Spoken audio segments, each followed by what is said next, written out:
Hey guys, I'm Mike. I'm Bob. And I'm Dan. And this is the Board Game Rundown, and today we are bringing you a review of Resurgence. This is a game designed by Stan Kordonsky, published by Half a Kingdom Games. Takes 60 to 90 minutes to play. This is a great little mix of worker placement, bag building, engine building. Got some neat stuff going on. We're going to have Bob give you the rundown on how this guy plays. We'll give you our thoughts. We'll score it, and we'll see what you think. So check it out. And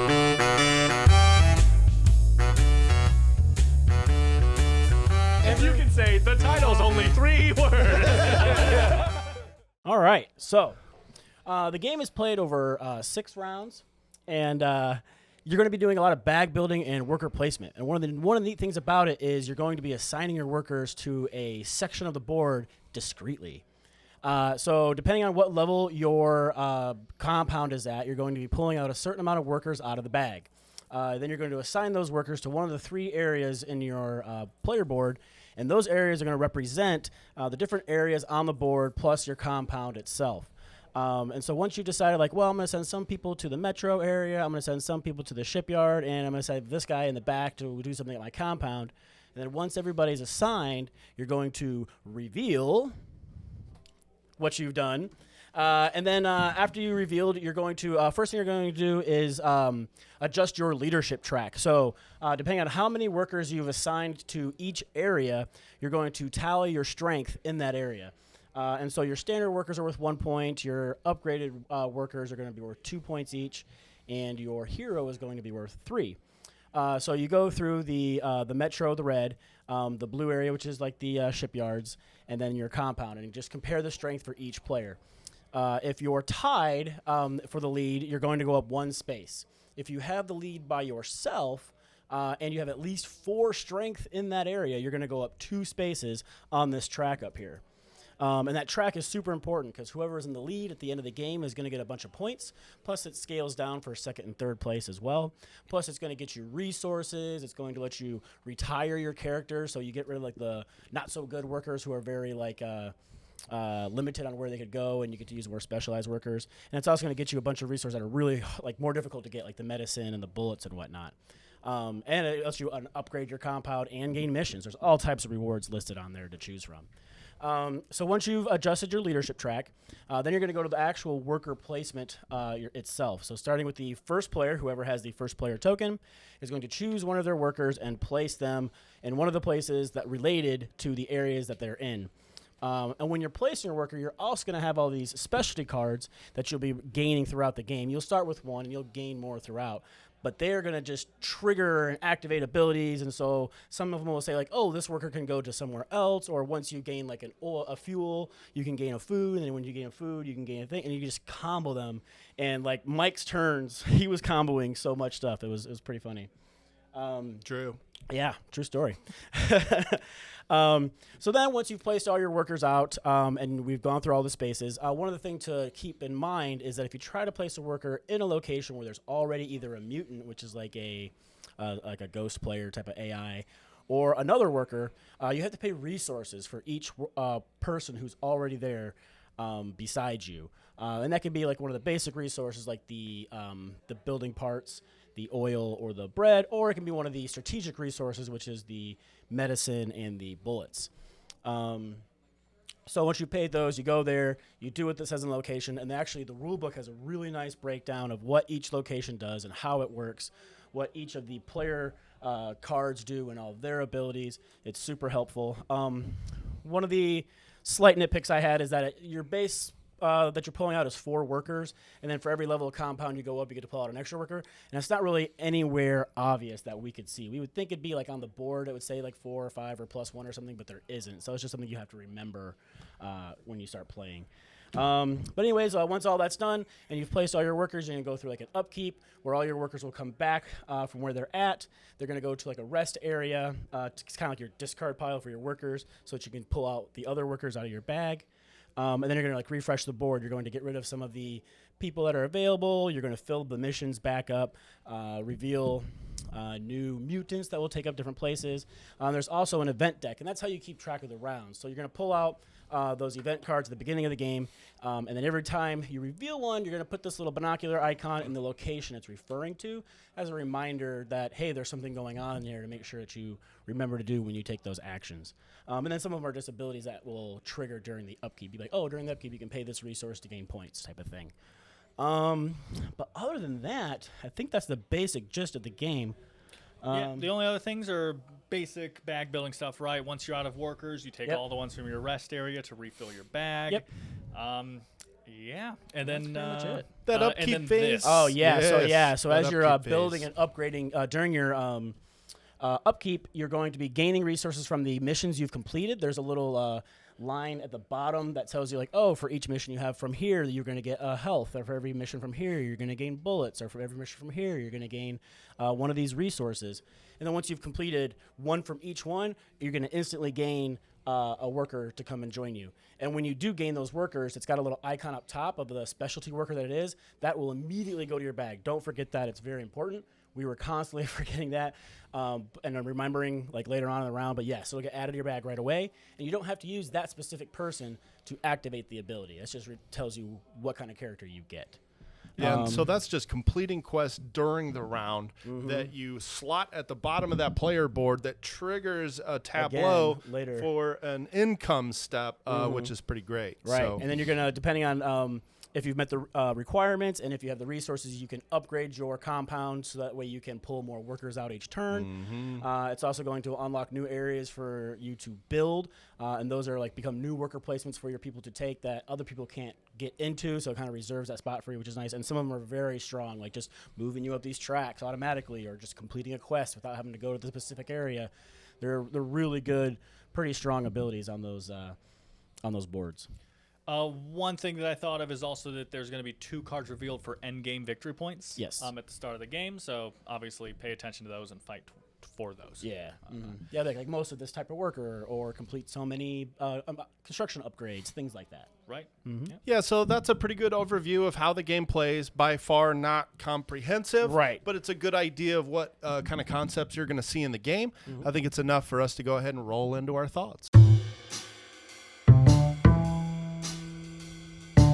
All right, so before we get into our thoughts, just so you know how we got this game, we bought it at Origins from Stan Kordonsky himself. So this is the Kickstarter version. This was not supplied to us for this review. So this is a game we were just excited to play, get it to the table, and get our thoughts out to you on it. So that being said, let's roll into our thoughts. We all had one similar theme that we felt like we came across with this game is that it feels like you're building 3 engines at the same time. Who wants to start with how that works exactly? Okay, Bob. I see you looking at me. Hi, I can talk to this camera now. Yeah. Okay, so basically the 3 engines that Mike is talking about is, first of all, I'm going to start with the most interesting one to me, which is the cards here. So as you're gaining people, right, they're putting guys into the bag, which is its own engine building, right, where you're leveling up your guys and you want to pull the stronger people because they have different worths. You know, the regulars are 1 all the way up to your leader being 3. 3. So that's, you know, right there is a built-in engine building. But really, that's just like a fun side engine building you're doing, because what you're doing is getting these cards that are laying down here. And each one basically activates and taps when you do what it's activating, right? And when you look at these cards, you can start seeing what exactly is going on here, right? So if I go to a red location that lets me take a quest, for instance, okay, I go to a red location, so I gain an oil, and I've gone to a red location, so I gain a gear, and then I've taken a quest, so I'll activate this to get a bread, and then I've gained a bread, so I can activate this to gain a bread. You can start seeing just how these cards just like cascade and just activate each other, and it's a very fulfilling engine building going on down here. But then you also have the bag building, like I mentioned, and then also the quests you're taking are building up these right here, which at the end of every round during the upkeep, I believe it calls it, you're getting these resources for every card you have there. So you have ding, ding, ding, ding, and that happens before you can upgrade upgrade. your base. Yeah, so it's really, very you can important. kind of plan ahead or forget to plan ahead, like what I do a lot. And luck out. Yeah, and just be like, oh, I wasted 2 guys getting bullets this time, and I'm about to get a bunch of free bullets. That's so stupid, Dan. But so then you're activating all of these cards again after you've done it. So when you complete a mission, you are getting victory points, you're getting resources, you're moving up those tracks, you're getting all these good things. But then really, you're just like, oh, that was nice.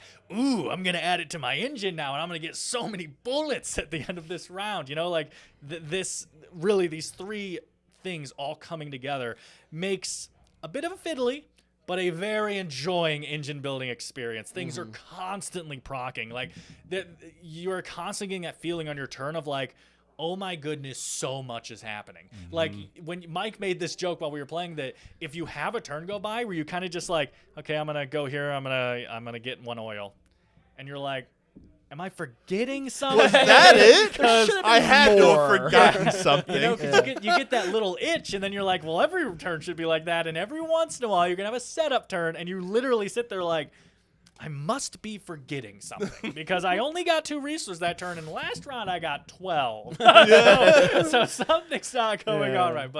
But yeah, so that is what you were referring to, Mike. If you wanted to talk about anything else on top of that, or just No, I just want to lead with that because I think that's what makes this game stand out for me. Is like, yeah, there's a lot of games where I'm building an engine, and maybe that's just I'm chasing tags, or maybe I'm working on getting enough resources in my income phase that I can buy more cards each round. But I'm got income that I'm building, and I've got a bag that I'm building. And like you said, Dan, it's that chain reaction that is the part. It's like the glue that holds the 2 engines together. You're like, oh, this, and then this, and then this, and this, and this. And that's not an exaggeration. And it's like you're doing like 7, 8 fangs on one turn, sometimes more.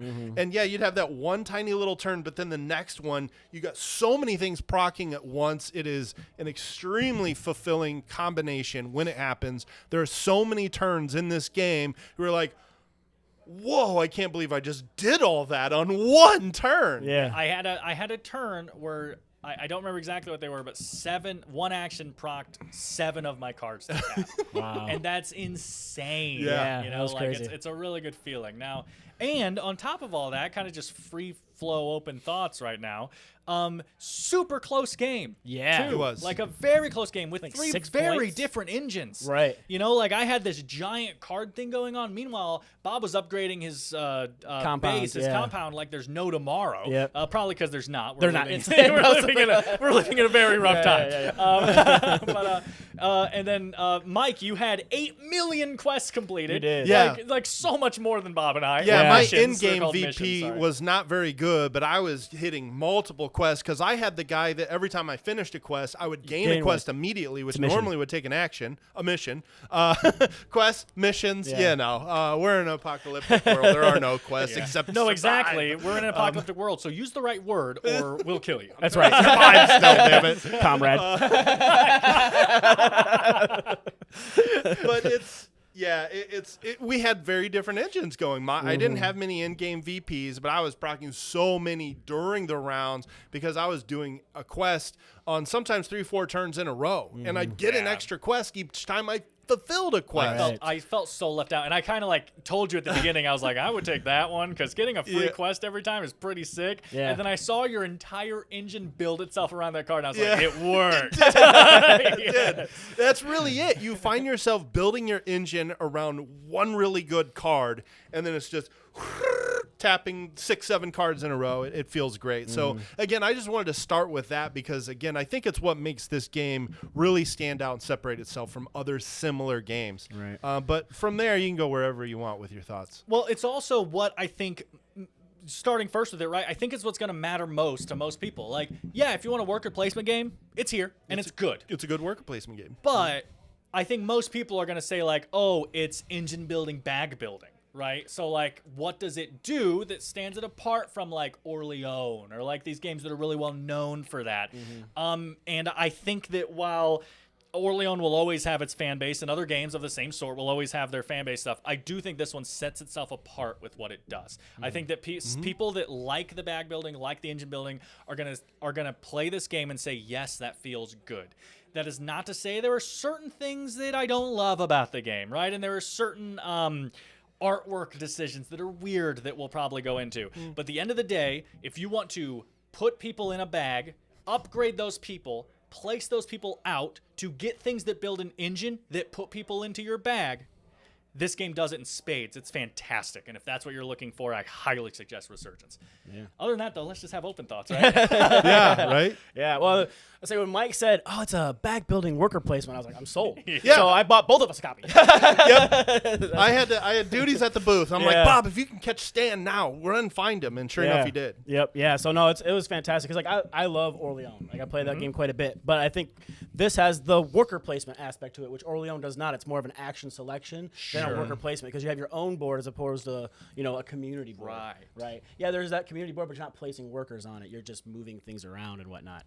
So I do like that. And one of the things I do really like is Race for the Galaxy, where you have the hidden action planning and trying to make sure you plan certain actions. And this has that in it too. So it's taking these two aspects from games I really enjoy and putting them together. And I think it does a really good job at doing that. Like I loved because like Dan and I played this to learn the rules a couple of weeks ago.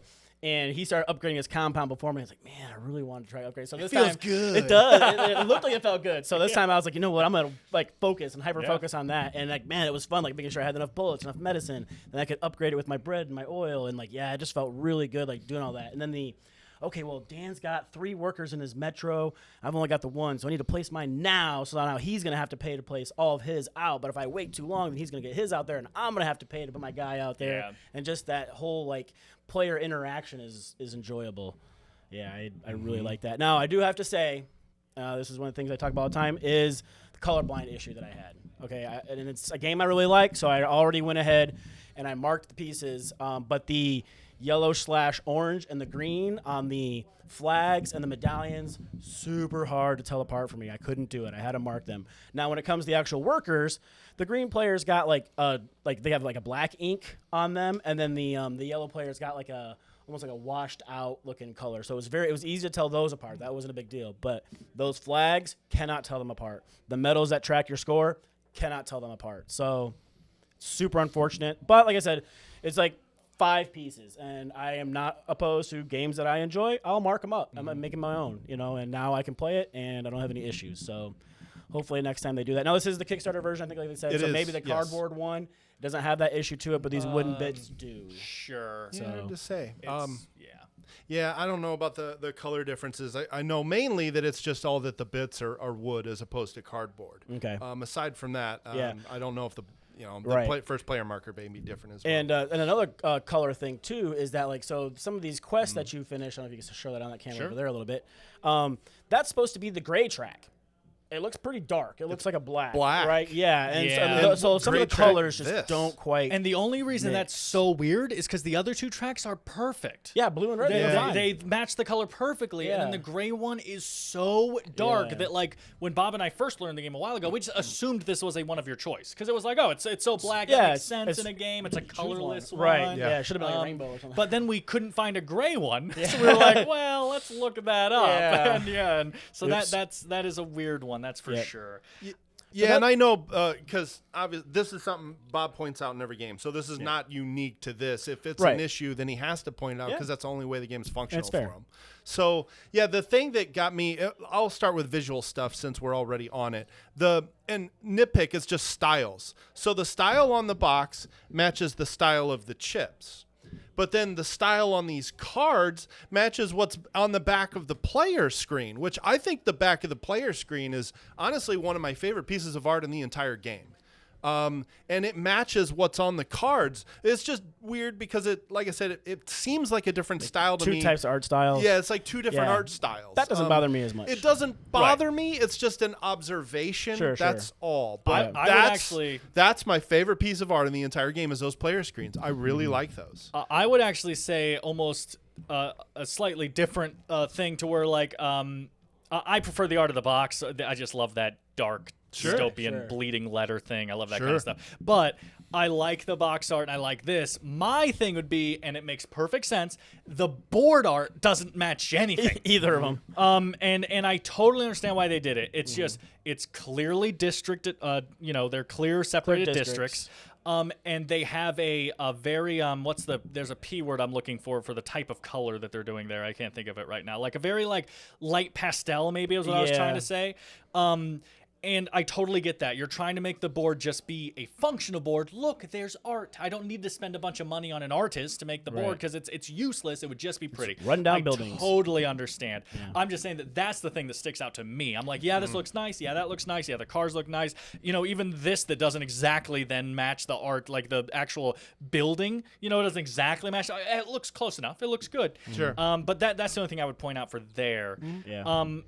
So a couple things. Oh, do you want to say more on I was art? gonna say, one more thing on the art is these two colors here are pretty similar also, but thankfully there's an icon and they aren't next to each other, so it's not difficult to tell. And then each place only has 2 locations, so it's not too difficult to tell. But just another thing to point out that those colors are very similar also. He's talking about if you have the game in front of you or if you're just listening for some reason. He's talking about Revolution Square and Museum Row are very similar to him. So I want to go into a couple of the nitpick component stuff, right? Let's just kind of talk about. So the first thing Bob already mentioned in the how to play section, because that makes sense, is that how many workers you draw per round. It's in the rulebook. We found it. It's totally fine. It even teaches it in a section that makes sense. But it's not here, which means that if anyone ever forgets, you have to go back into the rulebook. It's not written on the board next to the marker that is telling you. Right. Now, the way that I remember, and something that you guys can do, right, is that the highest level that your base can get is 4, and it's printed right here. So your starting workers are 4. After that, it's just +1 per thing. So 4, 5, 6, 7, right? So that's an easy way to remember. It's not a well-designed way to remember. Right. So that's a little number somewhere to remember that would be helpful. And even if it only had a little 4 right here, it didn't say 5, 6, or 7, at least we know the starting number, then it's just +1 from then on. That's easy enough, right? But that would have been appreciated. The back of the player board? The upkeep breakdown? That was really helpful. Really the back of the player board is excellent. Or the player screen. Yeah, inside the player screen has all the values for all your workers, how many spaces you move up. Then it has the number 3 phase where you're placing all your workers out and completing quests. And then in phase 4, you're doing your upkeep, and it tells you what order to do all that. And that was super helpful. And the rulebook's not bad. Like, going through it and learning it, I learned it out of the rulebook, and it was not very difficult. And it's a great shape. And it's a great shape. It's a little long, but it's a good shape. Has all the icons on the back, which is always super helpful. And like I was saying, there's a breakdown of every location telling you how it works, which is super good. I also said a wrong number a second ago. I want to correct myself because it's literally in the middle of the video. So before you comment, so I said 4, 5, 6, 7 because it's always +1. It's technically not. And this is the thing that we'll get yelled at, and that's totally fine. I wish it was on the board. The numbers of workers you have is right here on the player aid. And I've seen that before, and I knew that. I don't like it. You didn't even look at the left side. Yeah, I didn't know that's what that meant. I was like, what does that even mean? I literally knew it's that a weird too, set of and icons. I didn't tell them. That's a weird set of icons. Because I'm dumb. And even right now explaining it, I just forgot because it's not on the board, and for some reason I don't like that. And again, to its compliment, this is awesome. Super great. This is awesome. Yeah, I couldn't understand what that meant, so I just ignored it. Yeah, so cut. Yeah, these player screens are amazing. I know, right? I Amazing have no player issues with these. No, but I knew that from last time we played, and I didn't even say it now because I literally just keep forgetting about this because every time I go to I look at that upgrade middle part and then the We upkeep just so caught much it. that one over there is As a matter of fact, most of the time while playing, I hold it like this to I'm help me with left eye the blind, upkeep. so I really Well, just can't that's see not out of why. that. Yeah. No, but so again, it is here. I wish it was here, but good job for including it here. Yeah. I keep forgetting, That's which funny. tells me that other people will probably keep forgetting. But maybe not. It is a super helpful screen. Yeah. Look at all sides of it, apparently.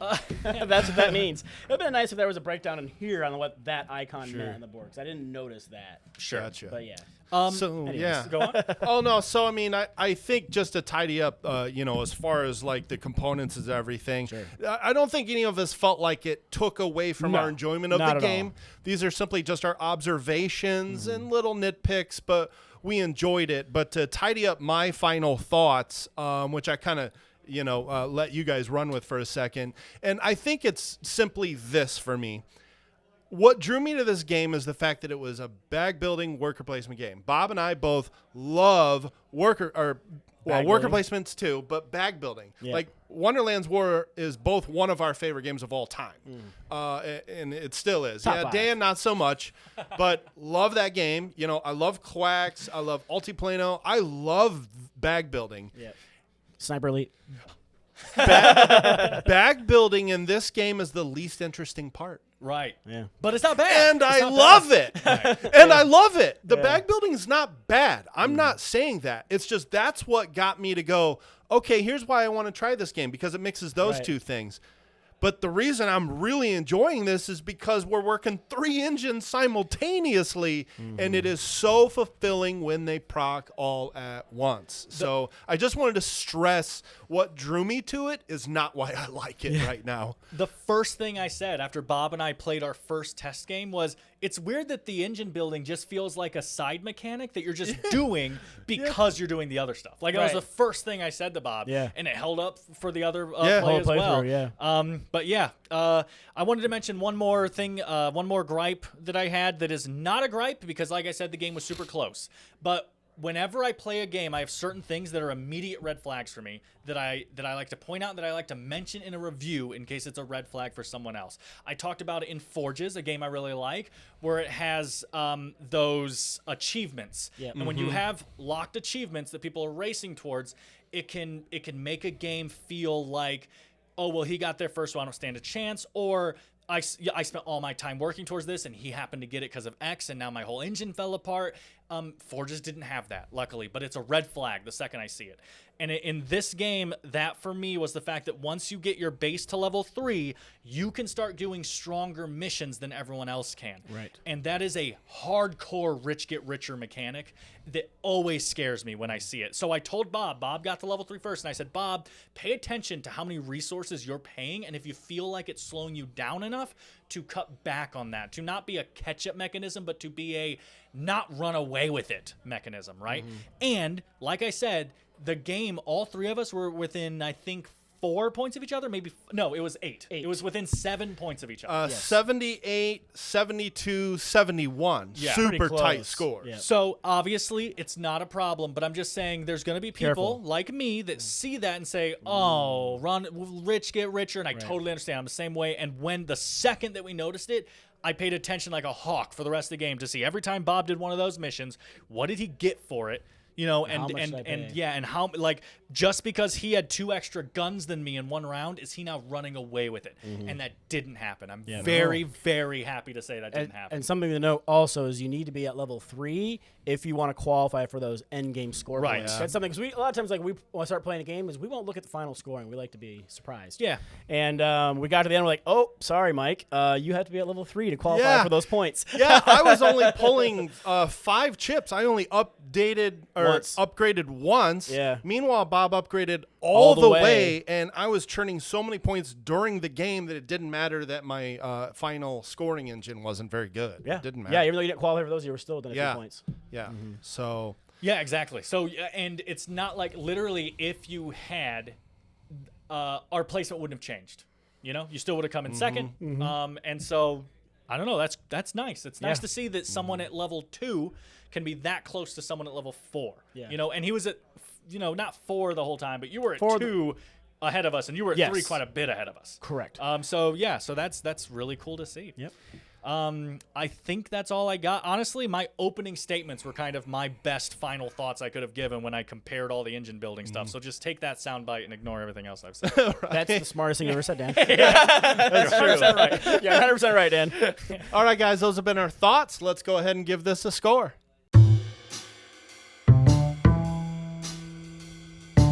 Hey guys, it's Tim from the Board Game Rundown, and I'm just popping on to tell you right now we've got a Patreon that we just started. The pledge level is very low, but there's a limited amount, so when that amount's gone, it's going to go up. Right now, we're not giving away anything extra, but we probably will as soon as we figure out how we're doing that. So if you've got the time, the willingness, and the means to do so, and you want to support the show, please go over to that Patreon and check it out. Thanks very much. All right, guys, we're ready to score Resurgence. Dan, you quickly want to tell the people at home how we do that? Hi, we're just going to give it a score from 1 through 10. We do use 0.5s because it makes our scores a little bit more variable. Then we're going to average them all together into one score because that's what places like Board Game Geek and Discord and stuff like, so the Board Game Rounding can have a score, but we'll also have one in case you tend to agree with one person more than the other. That stuff is always really important to me. That's how we do it. Dan, go ahead and start with yours. Okay, as I go into my final score, I want to point out one last thing here because I think it's hilarious. Is that we also had a misprint. I don't know if this is in every copy or if it's just like a random thing. But one of the green guys has the blue guy's shadow on it. So I was playing as green, and I was like, wait a minute. Because you'll notice, actually, where's the green guy? All the green guys, if you might have seen earlier, have a green shadow on them. And this guy has a blue shadow on him because he's a special guy. I like it. Smurf. I really enjoyed this. It's funny, though, because it's an engine builder, right? And they tend to build on you over time. Like, they really do. You play one, you're like, oh, that was really fun. But then you play one, and you see the nuances of all the things you can do and all the different strategies you can do. Like, I had all these cards proccing, but it was just this one strategy that had all those cards proccing. What else are you going to get out of this? It's really good. I think for now I'm going to fall in an 8.5. All right, Bob, what you got? Man, I'm going between two scores. I think they're the scores I'm going between. We'll find out. Yeah, I think I'm gonna go with an 8.5. I was gonna do a 9, but like the color thing kind of gets me a little bit. I'd like to see maybe a little bit more diversification with some of like the workers and the quests and whatnot. Oh, sure. So yeah, so maybe with like an expansion, they can kind of evolve on that a little bit. So right now I'm gonna go with an 8.5. I wouldn't mind playing this again. Mike was saying like, hey, can we play that again before we do the review? But we were crunched for time, so like, well, I'd love to, but we can't. But I would definitely like to play this maybe later tonight, head back to the house or tomorrow or something. But it's fantastic. 8.5. Man, so I was between two scores. This is one of those games where like a round in, I'm like, guys, this is already an 8 immediately. He said I'm that. Like, I already know I'm going to enjoy this. This has really cool things firing all at once. I can't wait. And then as we started to play it and I started to see how things synergize, and then we started to see these just combo-tastic, crazy overpowered turns, which weren't because everybody had crazy overpowered turns.